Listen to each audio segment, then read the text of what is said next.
ಚಂದವೇ ಸುಂದರ ಎನ್ನುತ್ತಲೇ ಶಲ್ಯವು ಗೆರೆಯುತ್ತಿದ್ದೆವು.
ನೀವು ಬರ್ತೀರಿ ಹೀಗೆ ಇಲ್ಲಿಗ ಅದಪ್ಪ.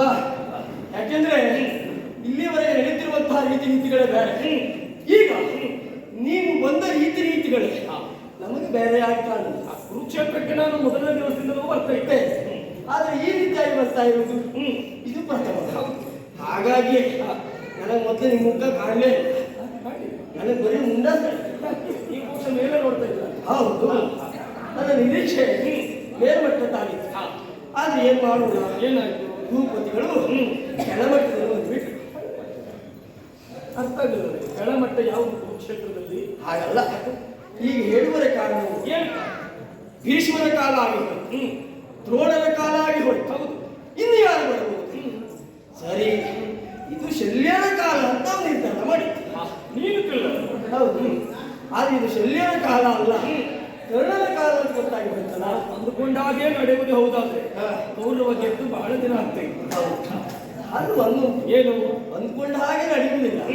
ಹಾಗಂತ ಅಂದ್ಕೊಂಡದಕ್ಕಿಂತಲೂ ಏನೇನು ನಡಿಬಾರ್ದಲ್ಲ. ಏನೇನು ನಡೆಯುವುದಕ್ಕೆ ಇಲ್ಲಿದ್ದವ ಬಿಡ್ಬೇಕಲ್ಲ, ಅದು ಗೊತ್ತುಂಟು. ಇದು ನನ್ನ ಕೈಯಲ್ಲಿದ್ದದ್ದಲ್ಲ ಅಂತ ಗೊತ್ತಾಗಿ ಹೋಯ್ತು. ಹೌದಾ? ಯಾಕೆಂದ್ರೆ ಮೀರಿದ ವ್ಯವಹಾರ. ಏನಯ್ಯ ಶಲ್ಯ ಭೂಪ, ನಿನ್ನಂಗ ಏನಾಯ್ತು? ನಿನ್ನಂಗ ನನ್ನಂಗ ಸರಿ ತಗೊಂಡ. ಇದೇನಯ್ಯ ಮದನ ರೂಪ, ನೋಡುವುದಕ್ಕೆ ಸರಿ ಉಂಟಪ್ಪ. ಈ ಅಂಗ ಚಂದ ಚಂದವೇ. ಈಗ ಮದನ ರೂಪ ಅಂತ ನನ್ನನ್ನು ಹೊಗಳುವುದು ಮದನ ಪಿತರು. ಹೌದೌದು, ಆದ್ರೆ ಕೇವಲ ನೋಡುವುದಕ್ಕೆ ಚಂದ ಎನ್ನುವ ಕಾರಣಕ್ಕಾಗಿ ಈ ಸಂಬೋಧನೆ ಅಲ್ಲ. ಮತ್ತೆ ನಾ ಹೇಳಿದ್ದು ನೀವು ಚಂದ್ರೆ, ಹಾಗಂತ ಇಲ್ಲಿ ಯಾಕೆ? ನಾನು ಚಂದ ಉಂಟು ಹಾಗಂತ ನೀನು ಹೇಳಿದಾಗಲೇ ಕೆಲವರಿಗೆ ಅಪಾಯ ಅದು. ಹಾಗಂತ ನೀವು ಮೈಮೇಲೆ ತಗೊಳ್ಳುವುದು ಬೇಡ. ನಾನು ನೇರವಾಗಿ ನಿನ್ನ ಬಗ್ಗೆ ಏಕವಚನವೇ ಸರಿ ಅಂತ ತಿಳಿಸಿದ್ರೆ ಬಹಳ ಗೌರವ ಹೊಂದಿಯೇ ನಾವಿಬ್ಬರು ಒಂದೇ ಗುರುಮಟ್ಟದಲ್ಲಿ ಇದ್ದವು ಅಲ್ವಾ? ನಾನು ಬಂದದ್ದು ಬೇಗ ಹೋದದ್ದು ತಡ, ನೀ ಬಂದದ್ದು ತಡ ಹೋದದ್ದು ಬೇಗ. 100 ಸತ್ಯ. ಆ ನೆಲೆಯಲ್ಲಿ ಆತ್ಮೀಯತೆಯಿಂದ ಈ ಪರಿಸ್ಥಿತಿ ಎಂತದ್ದು ಅಂತ ಕೇಳುವುದಕ್ಕೆ ಮುಂದಾಗ್ತಾ ಇದ್ದರು. ನಿಜವಾಗಿ ನೀನೊಬ್ಬ ಕ್ಷತ್ರಿಯ, ವೀರ ಕ್ಷತ್ರಿಯ, ಒಂದು ನಾಡಿನ ಅರಸ, ಭೂನಾಥನಿ. ಹೌದು, ವಿರೋಧಿಯಾಗಿ ಯಾರೇ ಬರಲಿ ಅವರನ್ನು ಮರ್ದಿಸ್ತೇನೆ, ಮೆಡ್ತೇನೆ, ಕುಂತೇನೆ ಎನ್ನುವಂತಹ ಮತ ಬೇಕಿತ್ತು. ಆದ್ರೆ ಈಗ ಆಗಲ್ಲ. ಮತ ಅನಾರೂಪ, ರೂಪ ಇಲ್ಲ, ರೂಪ ಇಲ್ಲ, ಇಲ್ಲಿ ಸಾರಿತ್ಯವನ್ನು ವಹಿಸಿಕೊಂಡು ಬರ್ತಾ ಇದ್ದಾರೆ. ಮತವೇ ಇಲ್ಲಂತೆ. ಮತವೇ ಇಲ್ಲ. ಉಂಟು ಅಂತಾದ್ರೆ ಇಷ್ಟೊತ್ತೊಳಗೆ ಕೆಲವು ತಲೆ ಆದ್ರೂ ತೆಗಿಬೇಕು. ಅಲ್ಲ, ನಿನ್ನೆವರೆಗೆ ನಾವು ಯುದ್ಧ ಮಾಡ್ತಾ ಇದ್ದೇವೆ. ಹೌದು, ಆದ್ರೆ ಇವತ್ತು ನಿನ್ನೆವರೆಗೆ ಯುದ್ಧ ಮಾಡ್ತಾ ಇರುವುದಕ್ಕೂ ಇವತ್ತು ನೀವು ಬಂದದಕ್ಕೆ ವ್ಯತ್ಯಾಸ ಉಂಟಲ್ಲ. ನಿನ್ನೆವರೆಗೆ ನಾಳೆ ಸೇನಾಧಿಪತಿಯಾಗಿ ಶಲ್ಯರ್ ಬರಬಹುದು ಎನ್ನುವಂತ ನಿರೀಕ್ಷೆ ಇತ್ತು.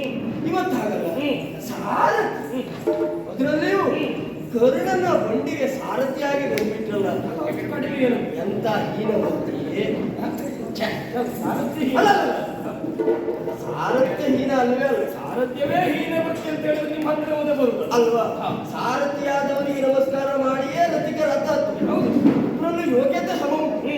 ಹಾಗಂತ ನೀನ್ ಯಾರು, ಕರ್ಣ ಯಾರು ಎನ್ನುವಂತ ಯೋಚನೆ ಮಾಡುವುದಕ್ಕೆ ಮುಂದಾಗಿ ಕರ್ಣನಂತವರ ಎದುರಿಗೆ ನೀ ಸಾರಥಿತನವನ್ನು ಮಾಡುವುದು ಅದು ಹೀನ ವೃತ್ತಿ. ಅಲ್ಲ, ಕರ್ಣಷ್ಟು ಕಡಿಮೆ ಇರುತ್ತೆ. ಮತ್ತೆ ಎಂತ ತೊಂದರೆ ಅಲ್ಲ, ಹೆಚ್ಚು ಎಂತದಕ್ಕಿಂತ ಕಡಿಮೆ ಇರುತ್ತದೆ. ಕಡಿಮೆ ಬಹಳ ಉಂಟು. ಏನು ಕಡಿಮೆ? ಮೊದಲನೇದಾಗಿ ಭೀಷ್ಮರೆಯ ಅರ್ಧ ರಥಿಕರ ಸಾಲಿಗೆ ಸೇರಿಸಿದ್ದಾರೆ. ಹೌದು. ಆ ಅರ್ಧ ರಥಿಕನಿಗೆ ಪೂರ್ಣ ರಥಿಕನಾಗಿರುವಂತ ನೀನು ಸಾರಥ್ಯ ಮಾಡುವುದು ಹೇಳ್ತಾರೆ. ಮೊದಲನೇದು ಜಾತಿ ವಿಭಾಗ ಪ್ರಧಾನ ಅಂತಲ್ಲ, ಜಾತಿ ವಿಷಯ ಯಾರಿಗೂ ಹೇಳಲಿಕ್ಕೆ ಆಗುದಿಲ್ಲ. ಎಲ್ಲ ಒಳ್ಳೆಯ ರೀತಿಯಲ್ಲಿ ಹೋದ್ರೆ ಕೆಲವು ಪ್ರಶ್ನೆಗಳು ಹುಟ್ಟುವುದೇ. ಆಮೇಲೆ ಇಂಥ ಸಂದರ್ಭ ಬಂದ್ರೆ ಎಲ್ಲವೂ ಪ್ರಶ್ನೆ ಆಗಿ ಪರಿಣಮಿಸ್ತದೆ. ಸೂತ ಪುತ್ರನಾಗಿರುವಂತಹ ಕರ್ಣನಿಗೆ ಅರಸು ಪುತ್ರನಾಗಿರುವಂತಹ ಶಲ್ಯ ಸಾರಥಿತನವನ್ನು ಮಾಡುವುದು ಅಂತ ಹೇಗೆ? ಅಂದ್ರೆ ಸಾರಥಿತನವನ್ನು ಶಲ್ಯ ಭೂಪತಿಗಳು ಮಾಡಲೇ ಇಲ್ಲ ಅಂತಲ್ಲ, ಮಾಡಿದ್ದೇನೆ. ಪಾಂಡು ಚಕ್ರವರ್ತಿಗೆ ಹಸ್ತಿನಾವತಿಯ ರಾಜಭಂಡಾರ ತುಂಬಿದ್ರೆ ನಮ್ಮಿಂದಲೇ ಇವತ್ತು ಆ ಕಥೆ ಹೇಳ್ತಾರೆ.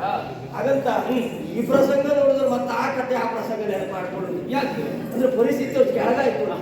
ಯಾವತ್ತು ವ್ಯಕ್ತಿ ಎತ್ತರಕ್ಕೆ ಏರಬೇಕು ಬಿಟ್ಟು ಕೆಳಗಿಳಿಯಬಾರ್ದು. ಕೆಳಗೆ ಬರಬಾರ್ದು. ನಿನ್ನಂತ ವ್ಯಕ್ತಿಗೆ ಕರ್ಣನ ರಥ ಓಡಿಸುವಂತ ಕೆಲಸ, ಅದರಲ್ಲಿ ಈ ರೀತಿಯಲ್ಲ ಬರುವುದು. ಇದು ಸರಿ ಅಂತ ಹೇಳುದು. ಹೇಳಿ ಕರುಣನ ಕರುಣನ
ಕೃಷ್ಣ ಇವಾಗ ಮೊದಲು ಗಂಡ ಗೆರಿಬೇಕು ಅಂತ ನಾನು ಹೊರಟಿದ್ದೆ. ಹಾ ನನ್ನದ್ದು ವಿರೋಧ ಪಕ್ಷದಲ್ಲಿ ಆದ್ರು ಹಾ. ಏನ್ ಮಾಡುದು, ನಮ್ಮವ ಎನ್ನುವ ಭಾವನೆ ಹೋಗುವುದೇ. ಅದು ನಮಗೂ ಗೊತ್ತುಂಟು. ಅದು ನಿನಗೂ ಮಾತ್ರ ಅಂತ ಭಾವಿಸಿಕೊಳ್ಳಬೇಡ. ಅಂತರಂಗದಲ್ಲಿ ಪಾಂಡವರು ನನ್ನವರು ಎನ್ನುವ ಭಾವನೆ ಯಾವತ್ತೂ ನನಗುಂಟು. ಇವಾಗ ಬಹಳ ಸಂತೋಷ ಆಗ್ತದೆ. ಯಾಕೆ? ಆ ಕಡೆ ಇರುವುದಲ್ಲ ಇರುತ್ತೆ. ಯಾಕೆ ಯಾಕೆ ಬರೆಯುವುದಲ್ಲಾಗಿತ್ತು. ಏನ್ ಮಾಡೋಣ ಹೇಳು. ನಾನು ಯೋಚನೆ ಮಾಡುವುದು ನಾನು ಆ ಕಡೆ ಇರುವವಲ್ಲ ನಿಮ್ಮ ಕಡೆನೇ ಇರುವವ. ಬಹುಶಃ ನೀವೇ ಯೋಚನೆ ಮಾಡಿದ್ದೇನೆ. ಏನಂತ? ನಾನು ನಿಮ್ಮ ಕಡೆ ಬಂದ್ರೆ ನಿನಗೆ ಸಮಸ್ಯೆ ಆಗ್ತದೆ ಅಂತ ಬಾರದೇ ಇದ್ದಾಗೆ ಮಾಡಿದಾಗ ನಮ್ಮವರು ನನ್ನೊಟ್ಟಿಗೆ ಬೇಕು ಅಂತ ಹೇಳುವವರ ಮೊದಲೇ ಹೇಳಿದ್ದೇನೆ. ನಮ್ಮವ ಕೆಲವೊಮ್ಮೆ ಹಾಗೆ ಹೇಳ್ತೇನೆ ನೀನು. ಒಮ್ಮೆ ನಮ್ಮ ಇವತ್ತಿಗಿಂತ ಬೇರೆ ಆಗಿ ಹೋಗ್ತದೆ. ನಮ್ಮವರು ನಮ್ಮವರು ಅಂತ ಹೇಳಿದವನನ್ನೇ ನಮ್ಮವ ಅಲ್ಲ ಏನಾಗಿ ಮಾಡಿದ ಪ್ರಕರಣವು ಕೆಲವೊಂದು ಉಂಟು. ಯಾವ ಪ್ರಕಾರ? ಬೇಡ ಬೇಡ ಹಾಗಂತ ಇಲ್ಲಿ ಹೇಳ ಹೊರಟದೆ. ಏನ್ ಹೇಳೋದು? ಕರ್ಣನ ಬಂಡಿಯನ್ನು ನಡೆಸುವುದು ಇನ್ನೊಂದರಿಂದ ತಿಳಿಯ ದೀನತೆ ಅಂತ ನಾನೇ ಮಾಡ್ತಾ ಇದ್ದೇನೆ. ಅದಕ್ಕಿಂತಲೂ ಪರಮೇಶ್ವರನಿಗೆ ಬ್ರಹ್ಮನೇ ಸಾರಥ್ಯವನ್ನು ವಹಿಸಿದ್ದ ಅಲ್ವಾ? ಲೋಕದ ಶಕ್ತಿ ಯಾವುದು ಕೇಳಿದ್ರೆ ಮೂರು ಮೂರ್ತಿಗಳು ಆದಿಮಾಯಿಂದ ಸೃಷ್ಟಿಯಾದವು. ಆ ಲೋಕಶಕ್ತಿಯ ಅನಿವಾರ್ಯ ಸಂದರ್ಭದಲ್ಲಿ ಮೇಲೆ ಕೆಳಗೆ ಎನ್ನುವ ಯಾವ ಭಾವ ಇಟ್ಟುಕೊಳ್ಳದೆ ಲೋಕಕಂಟಕರ ಗಮನಕ್ಕಾಗಿ ಸಾರಥ್ಯವೋ ಶರವೋ ಎಲ್ಲವೂ ಅದಕ್ಕುಂಟು ಅಲ್ವಾ? ಅದು ಕಾರಣ ಏನು ಹೇಳಿದ್ರೆ ಲೋಕಕ್ಕಾಗುವ ಆಪತ್ತನ್ನು ದೂರ ಮಾಡುವುದಕ್ಕೆ. ಇಲ್ಲಿ ಆದದ್ದು ಹಾಗೆ ಒಂದು ಗೊತ್ತಿರಬೇಕು, ಏನು ದೊಡ್ಡವರು ಒಡೆದಾಟ ದೊಡ್ಡ ಮಾಡ್ತದೆ, ಸಣ್ಣವರು ಒಡೆದಾಟ ಸಣ್ಣ ಮಾಡ್ತದೆ. ಹೌದು, ಸಗಣಿಯ ಸಹವಾಸ ವಾಸನೆ ಕೊಡ್ತದೆ, ಗಂಧದ ಸಹವಾಸ ಪರಿಮಳ ಕೊಡ್ತದೆ. ಖಂಡಿತವಾಗಿ ಹೌದು. ಹಾಗಂತ ನಿಮ್ಮಂತ ದೇವರನ್ನ ಪೂಜೆ ಮಾಡ್ಲಿಕ್ಕೆ ಸಗಣಿಯನ್ನು ಗೋಮಯ ಗೋಮೂತ್ರ ಅಂತಾಗಿ ಬಳಸಿಕೊಳ್ಳುದುಂಟು. ಆದ್ರೂ ವಾಸನೆ ಹೋಗುದಿಲ್ಲ, ಅದು ಹೋಗುದಿಲ್ಲ. ಹಾಗಂತ ಅದು ಹೋಗದೆ ಇದ್ದ ಹಾಗೆ ಗೋಮಯ ಬಳಸುವುದು ಸರಿ, ಗೋಮಯ ಶುದ್ಧ ಅಂತ ನೊಯ್ದರೂ ಹಾಕೊಳ್ಳುದಿಲ್ಲ, ಅದು ಮಾಡ್ಲಿಕ್ಕಾಗುದಿಲ್ಲ. ನಾವು ಹಾಗೆ ನಾವು ಒಂದು ರೀತಿ ಗೋಮಯ ಹೇಗೆ ಬಳಸಿಕೊಳ್ಬೇಕು ಹಾಗೇ ಬಳಸಿಕೊಂಡು ಬಂದದ್ದು. ಮತ್ತೆ ಕರ್ಣನನ್ನ ಕನಿಷ್ಠವಾಗಿ ಕಾಣುವ ಹಾಗಿಲ್ಲ. ಕರ್ಣ ಎಷ್ಟು ಶ್ರೇಷ್ಠ ಎನ್ನುವುದರ ಬಗ್ಗೆ ನಾನು ಉದಾಹರಣೆ ಕೊಡ್ತೇನೆ. ಹೇಳಿದಲ್ಲ, ಮಹಾರಥಿ ಆಗುವ ಸಾಮರ್ಥ್ಯ ಇದ್ದಂತ ನೀನು ಅರ್ಧರಥಿಕನಿಗೆ ಸಾರಥಿಯಾಗಿ ಬಂದದ್ದು. ಕೆಲವೊಂದು ಸಂದರ್ಭ ಹಾಗೆ ಮಹಾರಥಿಗಳು ಮಹಾರಥಿಯ ಯೋಗ್ಯತೆ ಇದ್ದವನನ್ನು ಅರ್ಧರಥಿಕ ಎನ್ನುವಾಗ ಹೇಳ್ತಾರೆ. ಯಾಕೆ? ಬಹುಶಃ ನಾನು ಯೋಚನೆ ಮಾಡಿದ್ದು ಹೀಗೆ, ಪಂಚಪಾಂಡವರ ಮೇಲೆ ಅತಿಯಾದ ಪ್ರೀತಿ ಇದ್ದದ್ದು ಭೀಷ್ಮಾಚಾರ್ಯರಿಗೆ. ಭೀಷ್ಮಾಚಾರ್ಯರು ಸಕತ ನಿಂತರೆ ಅವರನ್ನ ಸಂಹಾರ ಮಾಡುವುದಕ್ಕೆ ಯಾರಿಂದಲೂ ಸಾಧ್ಯವಿಲ್ಲ. ಭಾರ್ಗವರಾಮರ ಶಿಷ್ಯರು ಅಲ್ವಾ? ಇಲ್ಲಿಯೂ ಕರ್ಣನೂ ಹಾಗೆ ಭಾರ್ಗವರಾಮರ ಶಿಷ್ಯನಾದದ್ದರಿಂದ ಪರಶುರಾಮರ ಇಬ್ಬರು ಶಿಷ್ಯರು ಜೊತೆಯಾಗಿ ಹೋರಾಟ ಮಾಡಿದರೆ ಪಾಂಡವರಿಗೆ ಗೆಲ್ಲುವುದಕ್ಕೆ ಕಷ್ಟ ಆಗುತ್ತದೆ ಎನ್ನುವ ಕಾರಣಕ್ಕಾಗಿ ದೂರ ಮಾಡಿದ್ದು ಏನೋ ನಮಗೂ ಗೊತ್ತಿಲ್ಲ. ಯಾಕೆ ಹೇಳು? ಕೆಲವೊಬ್ಬರು ಅಂತರಂಗವನ್ನು ತಿಳಿಯುವುದು ನನಗಾಗುವುದಿಲ್ಲ, ನಿನಗಾಗುತ್ತದೆ. ಅಲ್ಲ, ಈಗ ಭೀಷ್ಮರು ಮಾಡಿದ್ದನ್ನು ವಿರೋಧಿಸಬೇಕು ಅಂತ ನೀವು ಮಾಡಿದ್ದನ್ನು ಹೊರಟಂತ, ಅಥವಾ ಪಾಂಡವರ ಎದುರಿಗೆ ನಾವು ಬಹಳ ದೊಡ್ಡದನ್ನು ತೋರಿಸುವುದನ್ನು ಮಾಡುವುದನ್ನು ಯಾರು ನೀನು ಯಾರನ್ನ? ಈಗ ಅರ್ಧರಥಿಕರ ಸಾಲಿಗೆ ಭೀಷ್ಮಾಚಾರ್ಯರು ಸೇರಿಸಿದ್ದಾರೆ, ಹಾಗಂತ ಮಹಾರಥಿಯ ಯೋಗ್ಯತೆ ಉಂಟು ಅಂತ ಹೇಳಿದೆ. ಅದನ್ನ ಗೊತ್ತುಂಟ ನೀನು, ನಾವು ಹೇಳಬೇಕಾದ ಅಗತ್ಯ ಇಲ್ಲ.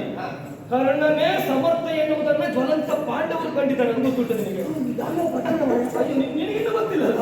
ಕೆಲವರ ನೆನಪೇ ಇಲ್ಲ. ಈಗ ಪಾಂಡವರು ರಾಜಸೂಯವನ್ನ ಮಾಡಿದ್ರು ಅಲ್ವಾ? ರಾಜಸೂಯವನ್ನ ಮಾಡುವುದಕ್ಕೆ ಧರಣಿಯನ್ನ ಸಂಚಾರ ಮಾಡಬೇಕಾದ ಸಂದರ್ಭ. ಈಗ ಧರಾ ದಿಗ್ವಿಜಯಕ್ಕೆ ಹೋದದ್ದು ಯಾರ್ಯಾರು? 4 ಜನ ಹೋಗಿದ್ದಾರೆ. 4 ಜನ ಹೋಗಿದ್ದಾರೆ. ಅರ್ಜುನ, ಭೀಮ, ನಕುಲ, ಸಹದೇವ. ಅದೇ ರಾಜಸೂಯದ ಸಮನಾದದ್ದು ಯಾವುದು ಕೇಳಿದ್ರೆ ಬ್ರಾಹ್ಮಣರು ಹೇಳಿದಂತೆ ವೈಷ್ಣವಯಾಗ ಎನ್ನುವ ಹಾಗೆ. ಪಾಂಡವರ ರಾಜಸೂಯವನ್ನ ಕಂಡ ಸುಯೋಧನನು ರಾಜಸೂಯ ಮಾಡುವುದಕ್ಕೆ ಹೊರಟಾಗ ರಾಜಸೂಯ ಮಾಡಿದವನು ವಂಶದಲ್ಲಿ ಜೀವಂತ ಇದ್ದಾಗ ಮತ್ತೊಬ್ಬನಿಗೆ ಮಾಡುವ ಅಧಿಕಾರ ಇಲ್ಲ. ರಾಜಸೂಯಕ್ಕೆ ಸಮನಾದದ್ದು ವೈಷ್ಣವಯಾಗ, ನೀನು ಅದನ್ನು ಮಾಡುವ ಎನ್ನುವಾಗ ಹೇಳಿದಂತೆ ಅದನ್ನೇ ಕೇಂದ್ರ ಬಿಂದುವಾಗಿ ಇಟ್ಟುಕೊಂಡು ಧರೆಯನ್ನ ಸಂಚಾರ ಮಾಡುವುದಕ್ಕೆ ಹೋದದ್ದು ನಮ್ಮ ಕರ್ಣ ಒಬ್ಬನೇ ಹೋದದ್ದು. ನಿಮ್ಮ ಮಾತಾಡುವಾಗ ಇಲ್ಲ, ಅಖಂಡ ಭೂಮಂಡಲವನ್ನು ಸಂಚಾರ ಮಾಡಿ ಬೇಕು ಬೇಕಾದ ಸಂಪತ್ತನ್ನ ವಶಪಡಿಸಿಕೊಂಡು ವೈಷ್ಣವಯಾಗಕ್ಕೆ ಯಾವುದೇ ವಿಘ್ನವಾದ ತದ್ರೀತಿಯಲ್ಲಿ ನಡೆಸುವುದಕ್ಕೆ ಕೇಂದ್ರ ಬಿಂದು ಯಾರು ಕೇಳಿದ್ರೆ ಕರ್ಣ. ಒಂದದು. ಇನ್ನೊಂದು ಪ್ರಕರಣ ಬೇಕು ನಿನಗೆ. ಈಗ ರಾಜಸೂಯದಲ್ಲಿ ಬಹಳ ಕಂಟಕನಾಗಿದ್ದವ ಮಾಗಧ. ಈಗ ಮಾಗಧನನ್ನು ಕೊಲ್ಲುವುದಕ್ಕೆ ಯಾರ್ಯಾರು ಹೇಗೆ ಹೋಗಿದ್ದಾರೆ ಎನ್ನುವುದು ಅಲ್ಲಿ ಇದ್ದವನಾದ ನಿನಗೇ ಗೊತ್ತುಂಟು. ಎಲ್ಲಾಗಿ ಮಾಗದ ವಧೆ ಆಗಿದೆ. ಅಲ್ವಾ? ಮಾಗದ ವಧೆ ಆಗಿದೆ. ಮಾಗದ ವಧೆ ಆಗುವುದಕ್ಕೆ ಎಷ್ಟು ಕಷ್ಟಪಟ್ಟಿದ್ದೀರಿ ಎನ್ನುವುದು ನಿಮಗೆ ಗೊತ್ತುಂಟು. ನಾವು ಕಷ್ಟಪಟ್ಟಿಲ್ಲ. ನೀನು ವೇಷವೇ ಬದಲು ಮಾಡ್ಕೊಂಡು ಹೋಗ್ಬೇಕಾದ ಪರಿಸ್ಥಿತಿ ನಿನಗೆ ಬಂತು. ಪುಣ್ಯ ಅದಲ್ಲ ನಾಟಕ ಮಾರಾಯ. ಹೌದಾ? ಹೌದು, ನಾಟಕದಿಂದ ತಂತ್ರ. ನೀನೇ ಯೋಚನೆ ಮಾಡು. ನಾಟಕ ಮಾಡಿ ಮಾಗಧನನ್ನು ಕೊಲ್ಲಬೇಕು. ನಿನ್ನ ಹೆಸರು ವೇಷ ಮಾಡೋದು ಬಹಳ ಕಷ್ಟ ಅಂತ ಕಾಣ್ತೀನಿ. ನೀನು ವೇಷ ಮಾಡುವುದು ಎಷ್ಟು ಕಷ್ಟ ಅಂತ ನಿನ್ನ ನೋಡಿದಾಗ ನನಗೆ ಗೊತ್ತಾಯ್ತು. ನಾನೇ ಶುರು ಮಾಡಿ ನಿನಗೂ ಸುಲಭ ಅಂತ ನೀನು ಹೇಳ್ತಾ ಗೊತ್ತುಂಟು. ಆ ಕಲ್ಯಾಣದೇನು ಕೇಳಿ ತಂತ್ರವೋ ಮಂತ್ರವೋ ನಾಟಕ ಇದು ಯಾವುದಾದ್ರೂ ಒಂದನ್ನ ನೀವು ಪ್ರಯೋಗ ಮಾಡಿ ಮಾಗಧನ ಗೆದ್ದದ್ದು. ಹಾಗಂತ ನಮ್ಮ ಕರ್ಣ ಮಾತ್ರ ಹಾಗಲ್ಲ. ಅಲ್ಲ, ಕೊನೆಯಲ್ಲಿ ಮಾಗದ ವಧೆ ಆಗುವಾಗ ಅಲ್ಲಿ ತಂತ್ರ ಅಲ್ಲ, ಬಲವೇ ಬಲವೇ ಬಲವೇ ಭೀಮನ ಬಲವೇ. ಹಾಗಂತ ನೇರವಾಗಿ ಹೋಗುದಕ್ಕೆ ನಿಮ್ಮಿಂದ ಆಯ್ತಾ? ಆಗುದಿಲ್ಲ ಅಂತ ಹೋಗುವಾಗ ಬಳಸಿಕೊಂಡು ಅವನ್ನ ಹೇಗೆ ಮಾಡ್ತೀರ? ಒಂದು ಗುರಿಯನ್ನು ಮುಟ್ಟುವುದ ಗೊತ್ತು ದಾರಿ ಇರ್ತದೆ. ಅಲ್ಲ, ನಾವು ಆದಷ್ಟು ಸುಲಭದ ದಾರಿ ಬಿಡಬೇಕು. ಭೀಮಸೇನ ಓಡಿಸುವಾಗ ನೀನು ಸೂಚನೆ ಕೊಟ್ಟೇನೆ. ಅದು ಹೀಗಾದ ಹೀ ಮಾಡುವಂತೆ ಆಚೆ ಈಚೆ ಮಾಡುವ ನೀನು ಅಲ್ಲೇ ತೋರಿಸಿಕೊಡ್ತೇನೆ ನೋಡು. ನಮಗೇನಾದ್ರೂ ಬೇಕು ಅಂತಾದ್ರೆ ಆಚೆ ಈಚೆ ಮಾಡಿ ಪಡ್ಕೊಳ್ಬೇಕು ಅಂತ ಕೆಲವು ಹಳೆಯವರ ಕಥೆ ಎಲ್ಲರಿಗೂ ಗೊತ್ತಿರುವುದಿಲ್ಲ. ಹಾಗೆ ಆದ್ರೆ ಇಲ್ಲೇ ಗೊತ್ತುಂಟ, ಭಾನುಮತಿ ಸ್ವಯಂವರದಲ್ಲಿ ಎಲ್ಲರನ್ನ ಗೆದ್ದವನು ಕರ್ಣ. ಈ ವಿಷಯ ತಿಳಿದಂತ ಮಾಗಧ ವೈರತಾ ಯುದ್ಧಕ್ಕಾಗಿ ಕರ್ಣನನ್ನ ಮಾಗಧನೇ ಆಹ್ವಾನಿಸಿ ಅಲ್ವಾ? ಆಗ ದ್ವೈರತ ಯುದ್ಧ ಪ್ರಾರಂಭವಾಯಿತು ಮಾಗಧನಿಗೂ ಮತ್ತು ಕರ್ಣನಿಗೂ. ಎಲ್ಲ ಅಸ್ತ್ರಶಸ್ತ್ರಗಳ ಪ್ರಯೋಗ ಆಯಿತು. ಇಬ್ಬರಿಗೂ ಗೆಲುವನ್ನ ಕಾಣುವುದಕ್ಕಾಗಲಿಲ್ಲ. ಆಗ ಮಾಗಧನೇ ಸ್ವತಃ ಮಲ್ಲ ಯುದ್ಧಕ್ಕೆ ಎದುರಾದ ಆ ಸಂದರ್ಭದಲ್ಲಿ ಕರ್ಣ ಮಾಗಧನೊಂದಿಗೆ ಯುದ್ಧವನ್ನು ಮಾಡುತ್ತಾ ಮಾಗಧನನ್ನು ಮಣಿಸುವುದಕ್ಕಾಗಿ ಮಲ್ಲ ಯುದ್ಧದಲ್ಲಿ ಒಂದು ಬಗೆಯಾದಂತಹ ಬಾಹುಕಂಟಕ ಎನ್ನುವಂತ ಬಂಧವನ್ನು ಹಾಕಿ ಮಾಗಧನನ್ನ ಮೆಟ್ಟಿ ಎಡಗಾಲಿನಿಂದ ಬಲಗಾಲನ್ನು ಮೆಟ್ಟುವುದಕ್ಕೆ ಪ್ರಾರಂಭ ಮಾಡಿ ಬಲಗಾಲನ ಎಡಗೈಯಲ್ಲಿ ಎತ್ತುವುದರ ಮುಖೇನ ಅವನ ದೇಹವನ್ನು ಇಬ್ಬಾಗ ಮಾಡುವುದಕ್ಕೆ ಮುಂದಾದ. ಆಮೇಲೆ ಮಾಗಧನೇ ನಿನ್ನ ವಿಕ್ರಮ ಎಷ್ಟು ಏನೆನ್ನುವುದನ್ನು ಅರ್ಥ ಆಯ್ತೆನ್ನುವಾಗಿ ಹೇಳಿ ಮಾಲಿನಿ ಎನ್ನುವಂತ ನಗರವನ್ನು ಕರ್ಣನಿಗೆ ಕೊಟ್ಟದ್ದು ಗೊತ್ತುಂಟು ನಿನಗೆ? ಮಾಲಿನಿ ನಗರ. ಆಗ ಮತ್ತೊಂದು ಕೊಡಲ್ಪಟ್ಟದ್ದು ಚಂಪಾ ಎನ್ನುವಂತ ನಗರ. ಹಾಗೆ ಕೌರವ ಕೊಟ್ಟದ್ದು ಅಂಧದೇಶ. ಈ 3 ದೇಶದ ಅಧಿಕಾರಿ ಯಾರು ಕೇಳಿದ್ರೆ ಕರ್ಣ.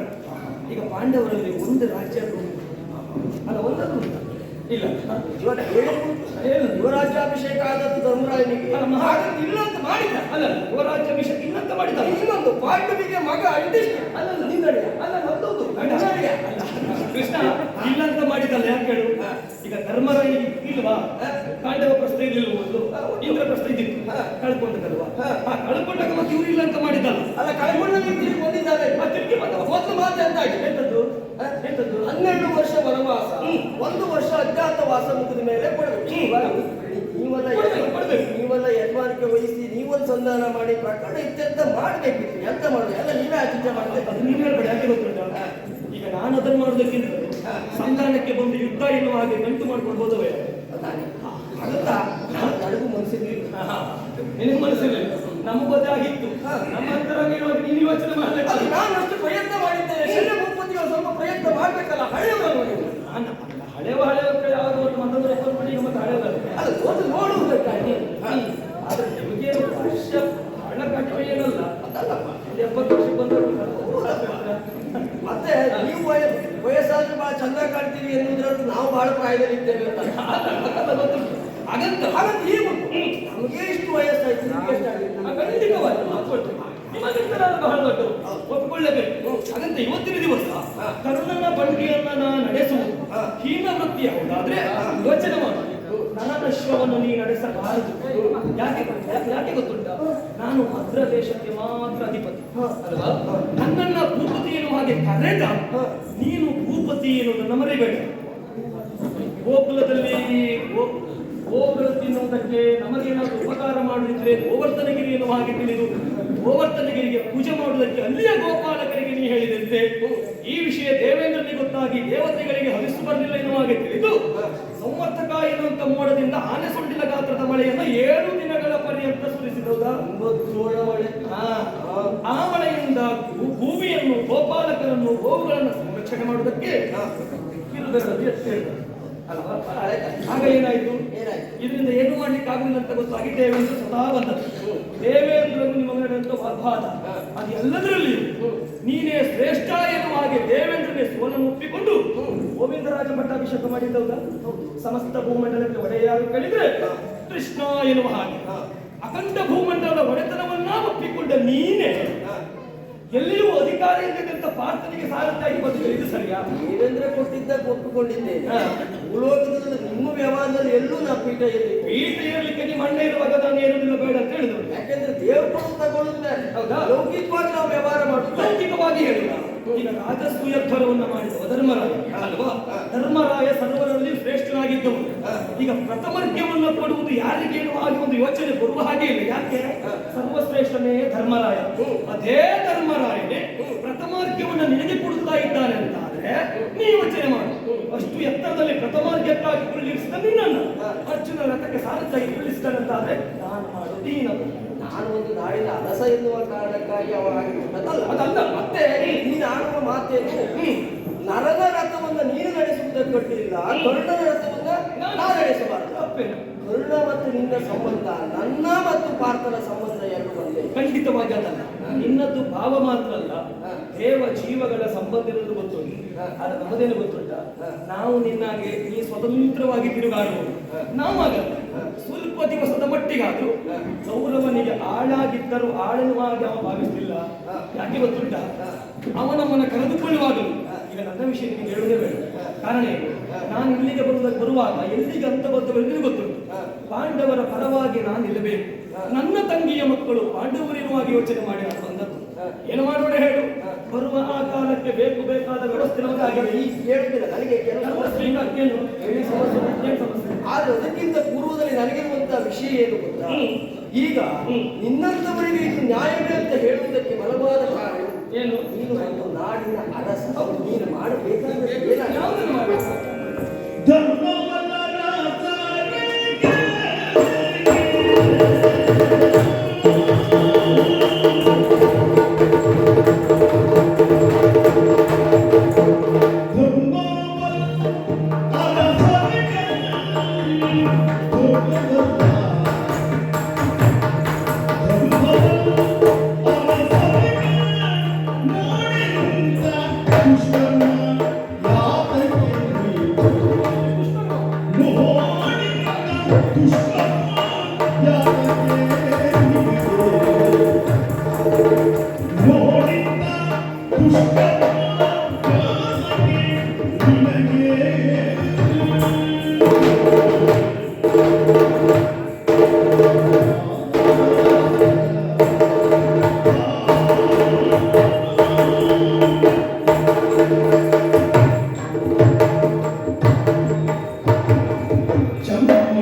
ಹೇಳದಲ್ಲಿ ಬಹಳವಾದಂತಹ ಪ್ರಬಲ ಕಾರ್ಯ ಉಂಟು. ಏನಪ್ಪ? ಈಗ ನನ್ನ ಸಾರಥಿತನವನ್ನು ನೀನು ಮಾಡುವುದು ಸರಿ ಸರಿ, ನಾನು ಮಾಡುವುದು ತಪ್ಪೇ. ಆಕ್ಷೇಪ ತಪ್ಪ. ನೀನು ಒಂದು ರೀತಿ ಹೇಳಿ ಕೊಟ್ಟರೆ ಲೋಕ ಸಾರಥಿ ನೀನು ತಪ್ಪಾಗಿದೆ. ಅದು ನೀವು ಹೇಳ್ಬೋದು. ಆಸ್ತಿಕರು ಏನು ಹೇಳ್ಬೋದು, ನಾಸ್ತಿಕರು ಬೇರೆ ಹೇಳ್ತಾರೆ. ಇಲ್ಲಿ ಅದು ಪ್ರಧಾನ. ಇಲ್ಲಿ ಪ್ರಧಾನವಾದದ್ದು ನರನ ಸಾರಥಿಯಾಗಿ ಕೃಷ್ಣ. ಇದು ಸರಿಯಾ? ಸರಿಯೇ. ಯಾಕೆಂದ್ರೆ ಮಹಾಭಾರತ ಯುದ್ಧ ರಂಗದಲ್ಲಿ ಆಯುಧ ಗ್ರಹಣ ಮಾಡುವುದಿಲ್ಲ. ನಾನು ಮೊದಲೇ ಮಾತನ್ನು ಹೇಳಿದ. ಆದ್ರೂ ಮಾಡಿದ್ದುಂಟಲ್ಲ. ಏನು ಮಾಡಿದ್ದೇನೆ? ಭೀಷ್ಮಾಚಾರ್ಯರು ಅಸ್ತ್ರ ಪ್ರಯೋಗ ಮಾಡುವಾಗ ಹಿಡಿಕೊಂಡು ನಿಂತದ್ದು ಯಾವ್ದನ್ನು ಹೇಳಿದ್ದೆ? ಅಚಕ್ರವನ್ನು. ಕಾಣುವವರ ಕಣ್ಣಿಗೆ ಚಕ್ರವೂ ಹೌದು, ಇನ್ನು ಕೆಲವರ ಕಣ್ಣಿಗೆ ರಥದ ಗಾಲಿಯೂ. ಅದು ನಿನಗೆ ಸರ್ವಪ್ರಹರಣ ಆಯುಧ ಎನ್ನುವಂತ ಹೆಸರುಂಟು. ನೀ ಯಾವ್ದು ಹೇಳಿದ್ರೆ ಆಯುಧವೇ ತಿಳಿದ ನೀನು ಹೀಗೆ ಹೇಳ್ತಿ ಮಾರಾಯ. ಕೌರವ ಹೇಳಿ ನೋಡುವ ಏನಂತ. ಅವ ಹೇಳುವುದಿಲ್ಲ ಚಕ್ರ ಹಿಡಿದಿದ್ದಾನೆ. ಮತ್ತೆ ಭೀಷ್ಮರು ಒಪ್ಪಿದ್ದಾನೆ. ಭೀಷ್ಮಾಚಾರ್ಯ ಒಪ್ಪಿದ್ರೆ ಅಂದ್ರೆ ಗುರುಕುಲದ ಪಿತಾಮಹ. ಈಗ ನಮ್ಮ ಗುರು ಅಂತ ಭಾವಿಸಿಕೊಂಡ ಮೇಲೆ ಮಾತಾಡಿಸುವುದಂದ್ರೆ ಹಾಗೆ ಹೊಡೆದಾಗುವುದು ಬೇಕು. ಮುರಿ ಅಥವಾ ಮುರಿಬಾರದು ಮುರಿಬಾರದು. ಸಾವು ಸಾಯಬಾರದು, ಕೋಲು ಮುರಿಬಾರದು. ನಮ್ಮ ವ್ಯವಹಾರ ಹಾಗೆ. ಇನ್ನು ನರಮ ಸಾಧನವನ್ನು ನಾನು ಮಾಡುವುದು ಸರಿ. ಸರಿ ಹೇಳುವುದಕ್ಕೆ ಇನ್ನೂ ಹಲವು ಕಾರಣಗಳು. ಏನು? ಸಂಬಂಧ. ಅವನು ನನಗೆ ತಂಗಿಗೆ ಕರ್ಣ ನಿನ್ನ ಸಂಬಂಧ ಸಂಬಂಧ ಅಲ್ಲ. ಹಾಗಿದ್ರೆ ಮಮ ಪ್ರಾಣ ಹಿ ಪಾಂಡವ. ಕರ್ಣ ಇವತ್ತು ನನಗೆ ಒಂದು ರೀತಿ ಸಂಬಂಧ. ಈಗ ದ್ವೈರಥ ಯುದ್ಧ ಅಂತಾಗ ರಥ ಸಾರಥ್ಯ ವಿಶ್ವ ಎಲ್ಲ ಸೇರಿದರು. ಒಂದೊಂದು ಕುಟುಂಬ ಇದ್ದಾರೆ. ಒಂದು ದಿವಸದ ಸಂಬಂಧ ಬೇರೆ, ಶಾಶ್ವತವಾದ ಸಂಬಂಧ ಬೇರೆ. ನನಗೆ ಅರ್ಜುನ ಶಾಶ್ವತವಾದಂತಹ ಸಂಬಂಧ. ಅವರನ್ನು ಉಳಿಸಿಕೊಳ್ಳುವಂತ ಅನಿವಾರ್ಯತೆ ಅವಶ್ಯಕತೆ ಎರಡು ನನಗೆ. ನಾಳೆ ಏನಾದ್ರೂ ಅರ್ಜುನಿಗೆ ಹೆಚ್ಚು ಕಡಿಮೆ ಆಯ್ತು ಅಂತ ಆದ್ರೆ ನನ್ನ ತಂಗಿ ವಿಧವೆ ಆಗ್ತಾರೆ. ಈಗ ಕರುಣಿಗೆ ಏನಾದ್ರೂ ಹೆಚ್ಚು ಕಡಿಮೆ ಆಯ್ತು ಅಂತ ಆದ್ರೆ ಇವತ್ತಿನ ಸಂಬಂಧ ಅಲ್ಲ, ನಾಳೆ ನಿನ್ನ ತಂಗಿ ಯಾರಾದ್ರೂ ವಿಧವೆ ಆಗ್ತಾರೆ. ನಮ್ಮ ತಂಗಿ ವಿಧವೆ ಆಗಿ ಅಲ್ಲ, ಹೊರದಾಗ ಆಗ್ತಾರೆ ಅಥವಾ ನಿಮ್ಮ ಮಗಳ ವಿಧವೆ ಆಗ್ತಾರೆ. ಆಗಲ್ಪಟ್ಟಿದ್ದೀರ ಎಂಥದ್ದು ಇಲ್ಲ. ಹಾಗಾಗಿ ಈಗ ಪಾಂಡವರಿಗೂ ಕೃಷ್ಣನಿಗೂ ಇರುವಂತಹ ಸಂಬಂಧ ಬೇರೆ, ಕರ್ಣನಿಗೂ ಹಾಗೂ ಶಲ್ಯನಿಗೂ ಇರುವಂತಹ ಸಂಬಂಧ ಬೇರೆ. ಎರಡನ್ನೂ ಮಾತಿಗೆ ಮಾತು ಬೆಳೆಸಬೇಕು ಎನ್ನುವ ಕಾರಣಕ್ಕಾಗಿ ನೀ ಮಾಡಬಹುದು, ನಾ ಮಾಡಬಾರ್ದ ಕೇಳುವುದು ಸರಿಯಲ್ಲ. ಮತ್ತೆ ಕೂಡ ನಾವು ಕೌರವರು ಜೊತೆಯಲ್ಲಿ ನನಗೆ ಇತ್ತೀಚೆಗೆ ಸಮಸ್ಯೆ ಆಗಿದೆ. ಇತ್ತೀಚೆಗೆ ಸಮಸ್ಯೆ ಹೌದಾ? ನಿಮಗೆ ಸಮಸ್ಯೆ ಯಾವಾಗ ಎಷ್ಟೊತ್ತಿಗೆ ಬರ್ತದೆ ಅಂತ ಹೇಳಲಿಕ್ಕೆ ಆಗುದಿಲ್ಲ. ಉತ್ತರ ಕೊಡಬೇಕು. ಖಂಡಿತ. ಯಾಕೆಂದ್ರೆ ನಿರೀಕ್ಷೆ ನನಗೆ ಯಾಕೆಂದ್ರೆ ಬರೀ ಉತ್ತರ ಅದು ಅಂತರಂಗದ ಉತ್ತರ ಆಗಬೇಕು.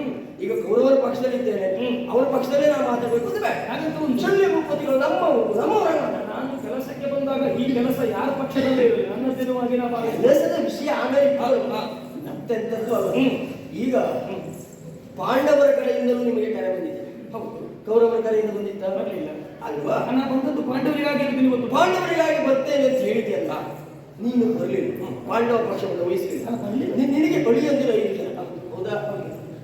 ಯಾಕೆ ಬರಲಿಲ್ಲ? ಈಗ ನಾನು ಬರಲಿಲ್ಲ ಅಂತ ನೀನೇ ಹೇಳುವುದಿಲ್ಲ. ಅಲ್ಲ, ನಾನು ಕೇಳುವುದು ಉತ್ತರ ಬೇಕು ನನಗೆ.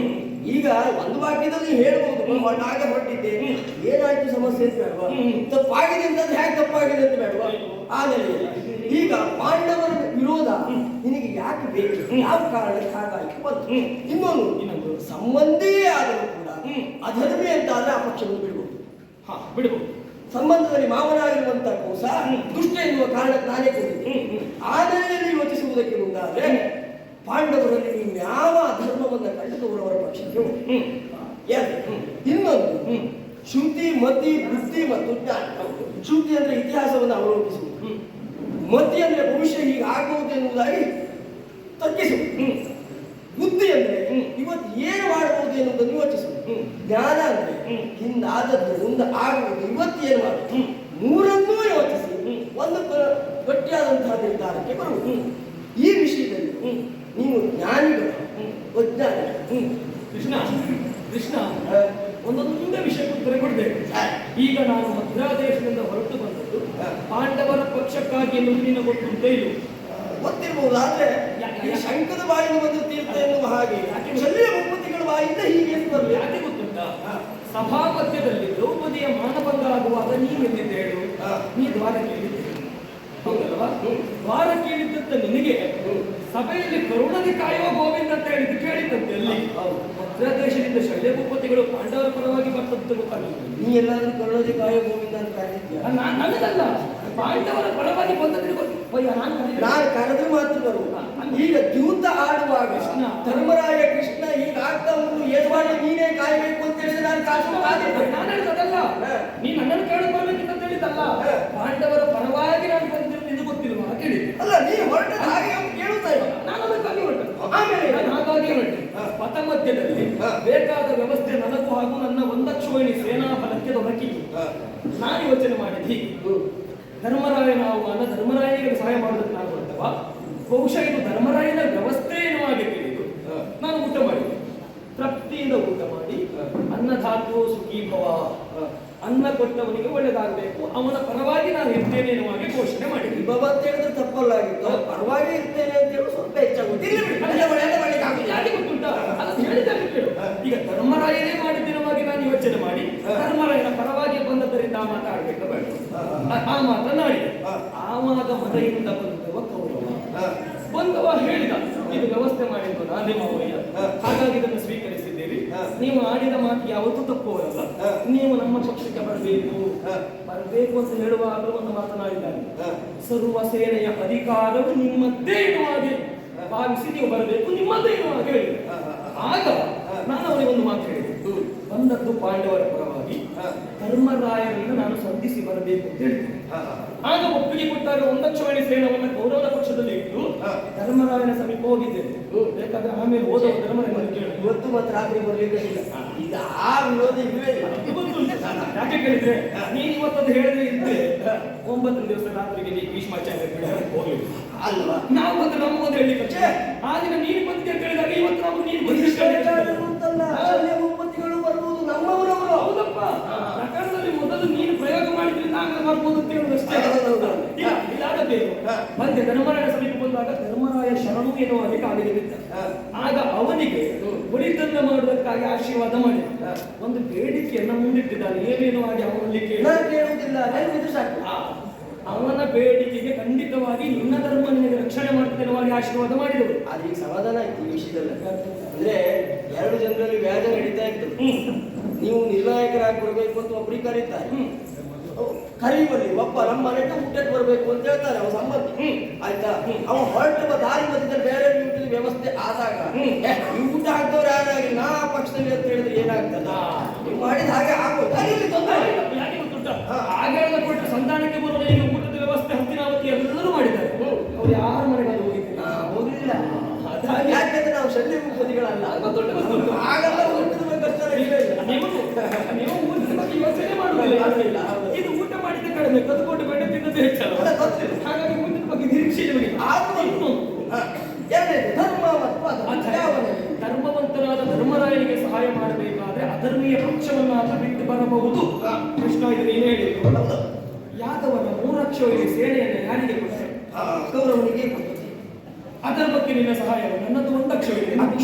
ಅಕ್ಷೋಹಿಣಿ ಸೈನ್ಯ ಮತ್ತು ಕೃಷ್ಣ 2 ಒಂದೇ. ಅದಲ್ಲ, ಹಾಗಾದ್ರೆ ಶಲ್ಯ ಮತ್ತೆ ಕೃಷ್ಣ 2 ಒಂದೇ ಅದಲ್ಲ ಅಲ್ವಾ? ಅಲ್ಲ, ನಿನ್ನ 3 ಅಕ್ಷೋಹಿಣಿ ಸೇನೆಗೆ ಕೌರವನ ಸಹಾಯಕ್ಕಾಗಿ ಬಂದು ನಿಂತಿದೆ ಅಂತಾದ್ರೆ ಈಗ ನನಗೆ ಹೋಲಿಕೆ ಮಾಡ್ತೀನಿ ಅಂತಾದ್ರೆ, ಈಗ ಮಾತು ಕೊಟ್ಟಿದ್ದೇನೆ, ಸೇನೆ ನೀನು ಕೊಡ್ತೇನೆ, ನಾವು ಪಾಂಡವರ ಪಕ್ಷಕ್ಕೆ ಹೋಗ್ತೇನೆ ಅಂತ ಹೇಳ್ಬೋದು. ಯಾರು ನಾನು ಧರ್ಮರಾಯನಿಗೆ ಮಾತು ಕೊಟ್ಟು ಬಂದಿದ್ದೆ. ಅಲ್ಲ, ಧರ್ಮರಾಯನ ಕುರಿತಾಗಿ ನಿಮಗೆ ಸಂಬಂಧದ ಬೆಲೆ ಉಂಟಾ, ಅವರ ಮೇಲೆ ಮಮಕಾರ ಉಂಟಾ ಇಲ್ವಾ? ಹಾಗಾದ್ರೆ ನಿನಗೆ ಧರ್ಮರಾಯನ ಬಗ್ಗೆ ಪ್ರೀತಿ ಉಂಟು ಇಲ್ವಾ? ಉಂಟು. ಧರ್ಮ ರಕ್ಷಣೆಗಾಗಿ ನೀವು ಬಂದದ್ದು ಹೌದಲ್ವಾ? ಹಾಗಾದ್ರೆ ಅಧರ್ಮಕ್ಕೆ 3 ಅಕ್ಷೋಹಿಣಿ ಸೇನೆ, ಧರ್ಮಕ್ಕೆ ನೀವು ಒಬ್ಬರೇ ಬಂದೆ. ಯಾಕೆ ಇಬ್ಬರು ಬಂದು ಕೇಳಿದ್ದಾರೆ ಸಂಬಂಧದಲ್ಲಿ ನನಗೆ ಇಬ್ಬರು ಪಾವಂತಿನ ಹೇಳಿದಾಗ ನೀವು ಯೋಚನೆ ಮಾಡ್ಬೋದಲ್ಲ. ನಿನ್ನ ಸಹಿತ 3 ಅಕ್ಷೋಹಿಣಿ ಸೇನೆಯನ್ನು ಪಾಂಡವರಿಗೆ ಬಂದು ಯಾರಾದ್ರೂ ಒಬ್ಬ ಕೆಟ್ಟ ವೈದ್ಯವನ್ನು ಕೌರವನಿಗೆ ಕಳಿಸಬಹುದು. ಈಗ ಕೌರವ ಕೇಳಿದ್ದೇನು, ಏನಂತ? ನಿನ್ನ ಸೇನೆ ನನಗೆ ಬೇಕು ಅಂತ ಹೇಳಿ ಕೊಡಬಹುದಾ? ಕೊಟ್ಟಿದ್ದೇನೆ. ಯಾಕೆಂದ್ರೆ ನಾನು ಮತ್ತು ಸೇನೆ 2 ಒಂದೇ ಅಲ್ಲ. ಅದೇ ಯೋಚನೆ ಮಾಡು. ನಾನು ಹೇಳುವುದೇ ಒಂದು ವೇಳೆ ಕೌರವ ಕೃಷ್ಣ ನೀನೇ ಬರಬೇಕು ಅಂತ ಹೇಳಿದ್ರೆ ಬಲ್ಲ ಮತ್ತೆ ಬೇರೆ ಉಪಾಯ ಮಾಡ್ತಿದ್ದೆ. ಅವನು ಯಾಕೆ ಕೇಳಿದದನ್ನ? ಯಾಕೆ ಕೇಳಿದೆ? ಅವನಿಗೆ ಸೇನೆ ದೊಡ್ಡದಾಗ ಮತ್ತೆ ಮೊದಲು ನೀನು ಯಾರನ್ನು ಮಾತಾಡಿಸಿದೆ? ಯಾರ ಅರ್ಜುನಲ್ಲಿ ಮಾತಾಡಿದ. ಅವ ಏನು ಕೇಳಿದ? ನನಗೆ ನೀನೇ ಬೇಕು ಅಂತ ಹೇಳಿ. ಅವ ಮೊದಲು ಕೇಳಿದ, ಕೌರವ ಮೊದಲು ಕೇಳಿದ, ಅರ್ಜುನನೇ ಮೊದಲು ಕೇಳಿ. ಮತ್ತೆ ಅವನು ಕೇಳೋದು ಇವನು ಕೇಳೋದು. ಒಂದು ವೇಳೆ ಅರ್ಜುನನ ಬದಲಾಗಿ ನಾನು ಕೌರವನನ್ನು ನೋಡಿ ಕೌರವ ಕೃಷ್ಣ ನೀ ನನಗೆ ಬೇಕು ಅಂತ ಹೇಳಿದ್ರು, ಅಲ್ಲ ನಾವು ಉಪಾಯ ಬೇರೆ ಮಾಡ್ತೀವಿ. ಯಾಕೆಂದ್ರೆ ನನ್ನ ಕಾರ್ಯ ಹಾಗೆ ಅಧರ್ಮದಿಂದಲಾದರೂ ಧರ್ಮವನ್ನು ರಕ್ಷಿಸುವುದು. ಹೌದಾ? ಅಧರ್ಮದಿಂದ ಧರ್ಮವನ್ನು ರಕ್ಷಿಸುವುದಂತ ನೀವು ಯೋಚನೆ ಮಾಡುವುದೇ ಹೌದಾ? ಆದ್ರೆ ನಿಮ್ಮಂತೂ ಹಾಗೆ ಹೇಳು. ಹಾಗಲ್ಲ ಅಂತ ಹೇಳಿದ್ರೆ ನೀ ಇದೇ ಮಾತನ್ನು ನನ್ನಲ್ಲಿ ಕೇಳುವುದಕ್ಕಿಂತ ಮೊದಲಾಗಿ ಅವನಲ್ಲಿ ಕೇಳು. ಧರ್ಮರಾಯನ ನೀವು ಶಿಬಿರಕ್ಕೆ ಹೋಗಿ ಕೇಳು. ನೆನಪಿಂದ ಕೇಳಿ. ಏನು ಗೊತ್ತಿಲ್ಲ, ಧರ್ಮ ಜಿಜ್ಞಾಸೆ ಬಂದಾಗ ಅದಕ್ಕೆ ಪರಿಹಾರ ಕೊಡುವ ಯಾರು ಕೇಳಿದ್ರೆ ಪರಮ ಭಾಗವತಂತವರಾದಂತ ಭೀಷ್ಮಾಚಾರ್ಯ ಹೇಳಿದ್ರಂತೆ ಅದಕ್ಕೆ ಯಮನಂತರ ಧರ್ಮರಾಯ ಮಾತ್ರ ಶಕ್ತ ಇರುವ ಹಾಗೆ ಅದೇ ಧರ್ಮರಾಯನಿಗೆ ಹೋಗಿ ಕೇಳು. ಧರ್ಮರಾಯ, ನಿನ್ನ ಮಾವ ಶಲ್ಯ ಕರ್ಣನ ರಥದಲ್ಲಿ ಸಾರಥ್ಯ ಮಾಡುವುದಕ್ಕೆ ಕುಳಿತುಕೊಂಡದ್ದು ನಿನಗೆ ಧರ್ಮವೇ ಅಂತ ಕೇಳು. ಅವನ ಧರ್ಮ ಅಂತ ಹೇಳಿ ಮತ್ತೆ ಕುರುಕ್ಷೇತ್ರದಲ್ಲಿ ನಾನು ಒಂದು ದಿವಸ ನನಗೆ ಅದು ಬೇಕು ಅಂತಿಲ್ಲ. ನನಗೆ ಪ್ರಧಾನವಾಗಿ ಬೇಕಾದದ್ದು ಈ ಧರ್ಮರಾಯನ ಹತ್ರ ಮಾತಾಡೋದಲ್ಲ, ನೆನಪುಂಟ ಇಲ್ಲ. 20 ದಿವಸ ಧರ್ಮರಾಯ ಅಲ್ಲ, ನಾನು ಗೌರವನ ಹತ್ರ ಮಾತಾಡಿದ್ದು ನನಗೆ ನೆನಪುಂಟು. ಸರಿ ಹಾಗಾಗಿ ಒಳ್ಳೆ. ಆದ್ರೆ ಇವತ್ತಿನ ಮಾಡಬೇಕಾದದ್ದು ಏನು ಗೊತ್ತಾ? ಏನು? 2 ನೆಲೆಯಲ್ಲಿ ನೀವು ಉತ್ತರ ಕೊಟ್ಟಾಗ 3ನೇದಕ್ಕೆ ಸಹಜವಾಗಿ ಉತ್ತರನೇ ಬಂದಿದೆ. ಆದ್ರೆ ಈಗ ನಿನ್ನಂತವರು ಅನಿವಾರ್ಯವಾಗಿ ಕೌರವರ ಪಕ್ಷವನ್ನ ಅಂತ ವ್ಯವಹರಿಸುವಂತೆ ಹೊಂದಾದ್ರೂ ಕೂಡ ನಿನ್ನಂತ ಭೂನಾಥನೊಬ್ಬ ಈ ರೀತಿಯಾಗಿ ಸಾರಥಿಯನ್ನ ಯಾವತ್ತು ನಾನು ಹೇಳಿದ್ರಲ್ಲ, ದೊಡ್ಡವರಿಗೆ ದೊಡ್ಡದಾಗಿ ಸಣ್ಣದಾಗಿ ವ್ಯವಹಾರ ಮಾಡಬಹುದು, ಸಣ್ಣವರೇ ಎದುರು ಮಾತ್ರ ಸಣ್ಣಾಗಬೇಕು. ಈಗ ಕರ್ಣನ ಸಾಧನೆಯನ್ನು ನೀನು ಎಷ್ಟೇ ವ್ಯವಹಾರ ಗುಣಗಾನ ಮಾಡಬಹುದು, ಶಲ್ಯ ಭೂಪತಿಗಳಿಗಿಂತ ದೊಡ್ಡದಲ್ಲ, ಶಲ್ಯ ಭೂಪತಿಗಳಿಗಿಂತ ಈಗ ದುಷ್ಟದ್ಯುಮ್ನನಿಗೆ ಯೋಗ್ಯತೆ ಹೆಚ್ಚು, ಅರ್ಜುನನಿಗೆ ಯೋಗ್ಯತೆ ಹೆಚ್ಚು. ಅರ್ಜುನನಿಗೆ ಹಾಗಾದ್ರೆ ದುಷ್ಟದ್ಯುಮ್ನ ಸೇನಾಧಿಪತಿ ಅವ ಸಂಬಂಧ ಇದೆಲ್ಲ ಸಂಬಂಧದ ನೆಲೆ ಉಂಟು. ನಮ್ಮಲ್ಲಿ ಸಂಬಂಧದ ನೆಲೆ ಉಂಟು, ನಿನಗುಂಟಾ? ನಿನಗೆ ಸಂಬಂಧದ ಬೆಲೆ ಉಂಟು. ಕೌರವನ ಹೊರತಾಗಿಲ್ಲ, ಕೌರವನಿಗೆ ನಾನು ಮಾವ ಹೋದಲ್ಲ. ಕೌರವರಿಗೆ ಮಾವ ಅಂದ್ರೆ ನಿನ್ನ ನೇರವಾಗಿ ಸೋದರರು ಯಾರು? ನೇರವಾಗಿ ಇವ್ರ ಪರವಾಗಿ ನಾವು ಬಂದು ನಿಲ್ಲಿಲ್ವಾ? ಪರವಾಗಿ ನಾನು ಬಂದದ್ದಲ್ಲ, ಅದು ನೀನು ಯೋಚನೆ ಮಾಡಿ. ಈಗ ನಾವು ಹೊರಟದ್ದೆಲ್ಲಿಗೆ ಅನ್ನೋದು ಮುಖ್ಯ ಅಲ್ಲ, ಹೋಗಿ ಮುಟ್ಟುವುದೆಲ್ಲಿಗೆ. ದುಷ್ಟದ್ಯುಮ್ನನಿಗೆ ಸೇನಾಧಿಪತಿ ಪಟ್ಟ ಕೊಟ್ಟು ಅರ್ಜುನನ ಮಹಾರಥಿಯಾಗಿ ಭೀಮನನ್ನು ಸರ್ವಸೇನಾ ಸಂರಕ್ಷಣೆಯಾಗಿ ಮಾಡಿದವರು ನೀವಿದ್ದೀರಿ. ಅಂಥದ್ರಲ್ಲಿ ನಾವು ಮಾಡಿದ ತಪ್ಪಲ್ಲದಕ್ಕೆ ಸಾಕ್ಷಿ ಗೊತ್ತುಂಟಾ? ಏನು? ಹರಿ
ಭೀಷ್ಮಾಚಾರ್ಯರು ಅನುದಿನವೂ ಆಳೆತ್ತರದಿಂದ ಮೂರ್ತಿಯನ್ನು ಮಾಡುವ ಮುಖ್ಯಾನ ನಿನ್ನನ್ನು ಸ್ತುತಿಸಿದವರಿದ್ದಾರೆ. ನೀನು ಏನಾಗಬೇಕು, ಏನು ಮಾಡಬೇಕು ಎನ್ನುವ ಹಾಗೆ ಸಂಕಲ್ಪ ಮಾಡಿದ್ಯೋ ಅದನ್ನು ಮಾಡುವ ಎಂದು ನನಗೂ ಗೊತ್ತು. ಹೇಳಿದೆಯಲ್ಲ, ಧರ್ಮವಲ್ಲ ಅರಸನಿಗೆ. ಖಂಡಿತವಾಗಿ ಅಧರ್ಮದ ಪರವಾಗಿ ನಾನು ಯಾವತ್ತೂ ನಿಲ್ಲುವನಲ್ಲ. ಅಲ್ಲ, ಕರ್ಣ ಬಲದಲ್ಲಿ ಹೀನ ಅಂತಲ್ಲ. ಬಲ ಎನ್ನುವುದು ಕೇವಲ ದೈಹಿಕ ಬಲ ಮಾತ್ರ ಅಲ್ಲ, ಧರ್ಮದ ಬಲವೂ ಬೇಕಾಗ್ತದೆ. ಆ ನೆಲೆಯಲ್ಲಿ ಕರ್ಣ ನಿನ್ನ ಮುಂದೆ ಏನು? ಧರ್ಮದ ನೆಲೆಯಲ್ಲಿ ಹೇಳುವುದಾದ್ರೆ ಅರ್ಜುನನ ಅಪ್ಪ ಯಾರು ಹೇಳುವುದೇವೆಂದ ಅಲ್ವಾ? ಕುಂತಿದೇವಿ ಅರ್ಜುನನನ್ನು ಪಡೆಯುವುದಕ್ಕಾಗಿ 1 ವರುಷ ಪಾಂಡು ಮತ್ತೆ ಕುಂತಿ ತಪಸ್ಸನ್ನು ಮಾಡಿದ್ರೆ. ಪಾಂಡು ಒಂಟಿ ಕಾಲದಲ್ಲಿ ನಿಂತು ತಪಸ್ಸು ಮಾಡುವುದು, ಕುಂತಿ ಧ್ಯಾನಿಸುವುದು.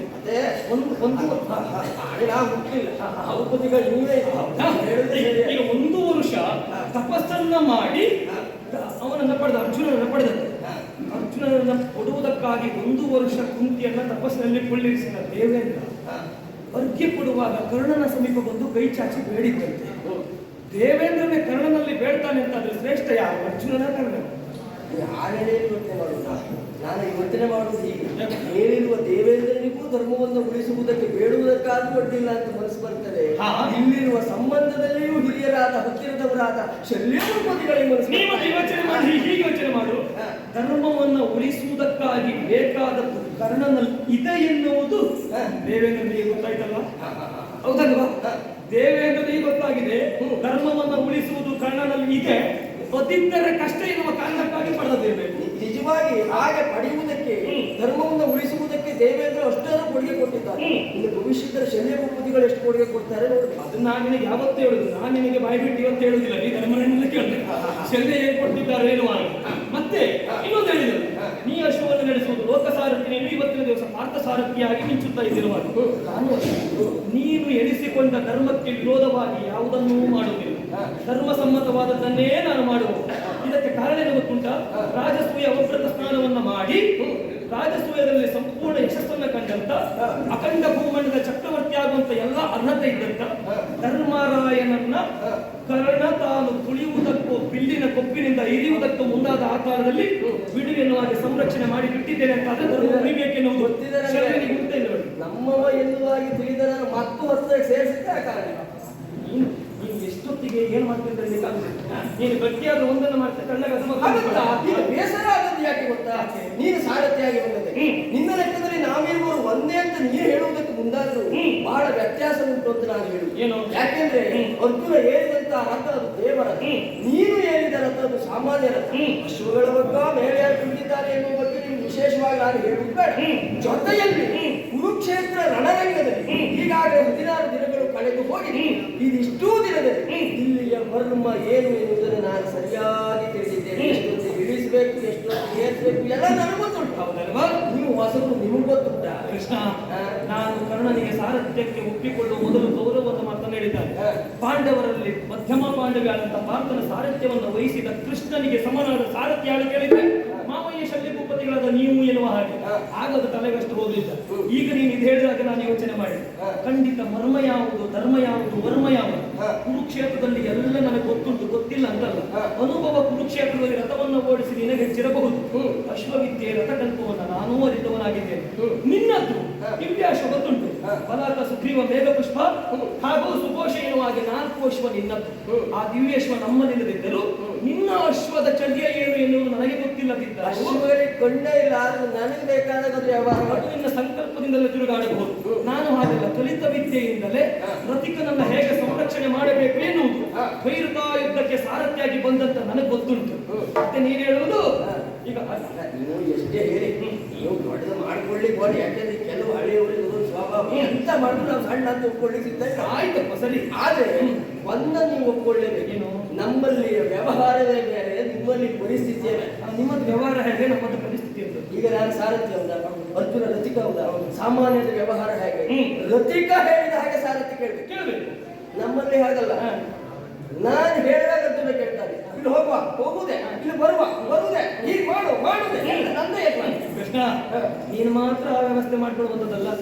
ಇಲ್ಲಿಗೆ ಬರುವಾಗ ನನಗೆ ಏನು ಬೇಕು, ಎಷ್ಟು ಬೇಕು ಅದು ನಾವು ವ್ಯವಸ್ಥೆ ಮಾಡೇ ಬಂದ. ಅಂದ್ರೆ ನೀನು ಮೊದಲೇ ಮಾತುಕತೆ ಮಾಡ್ಕೊಂಡೇ ಬಂದವ. ನಾನು ಮಾತುಕತೆ ಮಾಡಿದ್ರೆ ಯಾವ ಕಾರಣಕ್ಕೂ ಬರುವುದಿಲ್ಲ. ನಾನು ಮಾತುಕತೆ ಸರಿಯಾದ್ರೆ ಮಾತ್ರ ಬರುವುದು. ಸಂತೋಷ. ಕೆಲವೊಮ್ಮೆ ಬರುವಾಗ ಮಾತುಕತೆ ಬಹಳ ಒಳ್ಳೆ ರೀತಿಯಲ್ಲಿ ಇರ್ತದೆ. ನೀವು ಬರಲೇಬೇಕು, ನನಗೆ ಎಷ್ಟಾದ್ರೂ ಒಡ್ಡಿಲ್ಲ, ಏನಾದ್ರೂ ಒಡ್ಡಿಲ್ಲ, ಹೋಗ್ಬೇಕಿದ್ರೆ ಮಾತಾಡಿಸುವವರೇ ಇರುವುದು. ಅದು ಕಾರಣ ಬೇರೆ ಅಲ್ಲ. ನಿರೀಕ್ಷೆ ಇಟ್ಟು ಕರೆಸಿದವನು ನಿರೀಕ್ಷೆಯಷ್ಟು ಮಾಡದೇ ಇದ್ರೆ ಹಾಗೆ ಮಾಡು. ಹಾಗೆ ಹೆಚ್ಚಾದ್ರೆ ನಿರೀಕ್ಷೆಗಿಂತಲೂ ಹೆಚ್ಚಾಗಿ ಅವರು ವ್ಯವಸ್ಥೆ ಮಾಡಿ ಕಳಿಸ್ತಾರೆ ಅಂತ ಆತ್ಮವಿಶ್ವಾಸ. ಭೂಪತಿಗಳೇ, ನಿಮ್ಮ ಮಟ್ಟದಲ್ಲಿ ನೀವು ಹೀಗೆ ಯೋಚನೆ ಮಾಡ್ತೀರಿ, ಆದ್ರೆ ಪ್ರಪಂಚದ ವ್ಯವಹಾರ ಹಾಗಿಲ್ಲ. ನಮ್ಮ ಕೆಲಸ ಐತಿ, ಎಂತ ಬೇಕಾದ್ರೂ ಮಾಡ್ಕೊಳ್ಳಿ ಅಂತ ಹೇಳುವುದು. ಈಗ ನಮ್ಮಲ್ಲಿ ಹಾಗಲ್ಲ. ನನ್ನದೇನು ಗೊತ್ತುಂಟ, ನೀನು ಹೇಳಿದಾಗೆ ನಮ್ಮಲ್ಲಿ ಆದ ವ್ಯವಸ್ಥೆ ಏನು ಗೊತ್ತುಂಟ, ನನಗೆ ಕರ್ಣನ ಅನಿವಾರ್ಯ ಇಲ್ಲ, ಕರ್ಣನಿಗೆ ನನ್ನ ಅನಿವಾರ್ಯ ಇರಬಹುದು. ನಿನಗೆ ಮಾತ್ರ ಪಾರ್ಥನ ಅನಿವಾರ್ಯ ಉಂಟೇ ಉಂಟಪ್ಪ. ಈಗ ಪಾರ್ಥ ಆಗುದಿಲ್ಲ, ನನ್ನಿಂದ ಏನು ಆಗುದಿಲ್ಲ ಅಂತ ಕೈ ಕಟ್ಟಿ ಕುಳಿತರು ನೀನು ಇಲ್ಲ ಪುಣ್ಯಾತ್ಮ, ನೀ ಮಾಡಲೇಬೇಕು ಅಂತ ಹೇಳಿದವ. ಪ್ರಥಮ ದಿವಸ ಯುದ್ಧದಲ್ಲಿ ನರನ ನೋಡರಿಗಳನ್ನು ಅಂತ ನೀ ತೋರಿಸಿದಾಗ ಗಾಂಡೀವವನ್ನು ಕೆಳಹಾಕಿ ನಮ್ಮವರ ಮುಂದೆ ಯುದ್ಧ ಮಾಡುವುದಿಲ್ಲ ಎನ್ನುವಾಗೆ ಶರಣು ಬಂದ ಅರ್ಜುನನಿಗೆ ಗೀತೋಪದೇಶ ಮಾಡಿ ಮತ್ತೆ ಯುದ್ಧಕ್ಕೆ ನೀನು ಹೇಳಿದವು. ನನ್ನ ಮಾತು ಎಷ್ಟು ನಡೀತದೆ ನಿನಗೊಂದು ಅನಿವಾರ್ಯ ಬಿಟ್ಟು ಅರ್ಜುನನಿಗೆ ಅಂತ ಹೇಳಿದ್ದು. ಇವತ್ತಿನ ದಿವಸ ಬೆಳಿಗ್ಗೆ ಇವ ಬ್ರಹ್ಮಾಸ್ತ್ರ ಪ್ರಯೋಗ ಮಾಡಿದ ಅರ್ಜುನ. ಅದಕ್ಕೆ ಸರಿಯಾಗಿ ಭಾರ್ಗವಸ್ತ್ರವನ್ನು ಮಾಡುವ ಮುಖೇನ ಬ್ರಹ್ಮಾಸ್ತ್ರವನ್ನು ಉಪಶಮನ ಮಾಡಿದವ ಕರ್ಣ. ಆಗ ನೀನೇನು ಹೇಳಿದೆ, ಅರ್ಜುನ ನೀನು ಯುದ್ಧ ಮಾಡಿ ಸರಿಯಾಗಲಿಲ್ಲ, ಈಗ ನಾನು ಸುದರ್ಶನ ಕೊಡ್ತೇನೆ, ಇದರಿಂದ ಯುದ್ಧ ಮಾಡು, ಅದರಿಂದ ಯುದ್ಧ ಮಾಡು ಎನ್ನುವಾಗಿ ಅವ ಮಾಡದೇ ಇದ್ರು ನೀನು ಮಾಡು ಅಂತ ಒತ್ತಾಯ ಮಾಡು. ಹೊಂದಾಣಿಕೆ ನೋಡ, ಆವಾಗ ಹೊಂದಾಣಿಕೆ ಅಂದ್ರೆ ನಮ್ಮಾಗಿರ್ಬೇಕು. ನನಗೆ ಗೊತ್ತುಂಟು ನೀನು ಇವತ್ತಿಷ್ಟೆಲ್ಲ ಹೊಂದಾಣಿಕೆ ಮಾಡಿದ್ದು ಬಾಬಾ ಎನ್ನುವ ಕಾರಣಕ್ಕಾಗಿ. ಅದು ಒಂದು ನೆನಪಿಡು, ನಾನು ಬರುವಾಗಲೇ ಆಡಿದ ಮಾತೊಂದುಂಟು, ಕರ್ಣ ಹೇಳಿದಾಗೆ ನಾನು ಕೇಳುವುದಿಲ್ಲ ಅಂತಲ್ಲ, ಕೇಳ್ತೇನೆ. ಅನಿವಾರ್ಯ ಸಂದರ್ಭದಲ್ಲಿ ನಾನು ಆಡಿದ ಮಾತು ಕೌರವನ ಜಯಕ್ಕೋಸ್ಕರ. ಕರ್ಣ ಕೇಳಬೇಕು, ಕೇಳತಕ್ಕದ್ದು, ಖಂಡಿತ ಕೇಳತಕ್ಕದ್ದು. ಒಂದು ವೇಳೆ ಕೇಳದೆ ಇದ್ರೆ ಆ ವೇಳೆದಲ್ಲ ನಿನಗೆ ಅರ್ಜುನನ ರಥದ ಅನಿವಾರ್ಯ ಉಂಟು, ಕರ್ಣನ ರಥದ ಅನಿವಾರ್ಯ ಶಲ್ಯನಿಗೆ ಬಿಟ್ಟೋಗ್ತೇನೆ. ಎಷ್ಟು ಗೊತ್ತಾಯ್ತು ನನಗೆ. ಒಮ್ಮೊಮ್ಮೆ ಮಾತಾಡ್ಲಿಕ್ಕೆ ಆರಂಭ ಮಾಡಿದ್ರೆ ಮಾತಾಡ್ತಾ ಇವತ್ತು ಬಹಳ ಹೇಳ್ತೇನೆ. ಇದು ಶಲ್ಯ ಮತ್ತೆ ಕೃಷ್ಣನ ಕಾಲಗಲ್ಲ, ಇವತ್ತಿನ ಕೆಲಸ. ನನ್ನಂತೆ ಯಾವುದು ನಡೆಯುವುದಿಲ್ವೋ ಆವಾಗ